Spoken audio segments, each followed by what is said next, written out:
कोणतं serum use करायचं याबद्दल तुम्ही पण कन्फ्युज आहात का? हॅलो, मी उर्वशी.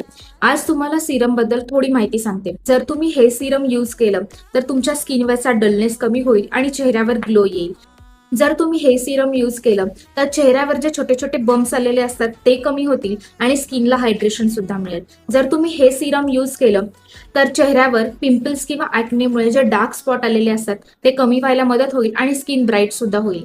हे सगळे मॉर्निंग टाइम मध्ये यूज करायचे सिरम्स आहेत. तर हा नाईट टाइम मध्ये यूज करायचा सिरम आहे, जो की तुमच्या चेहऱ्यावरचे फाईन लाईन्स किंवा रिंकल्स आहेत हे कमी करतो. अँटी एजिंग सिरम आहे. म्हटला कोणताही सिरम 10 ते 15 दिवसात तुम्हाला फरक दाखवणार नाही.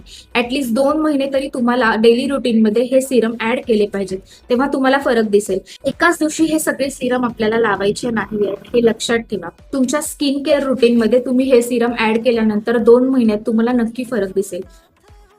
तुम्ही कोणता सिरम यूज करायचा आहे हा तुम्हाला प्रश्न पडला असेल तर कमेंटमध्ये सांगा, मी त्याचा नक्की रिप्लाय करेन. आणि ह्या सिरमसाठी कमेंटमध्ये लिंक टाईप करा, तुमच्या DM मध्ये लिंक येऊन जाईल. Thank you for watching.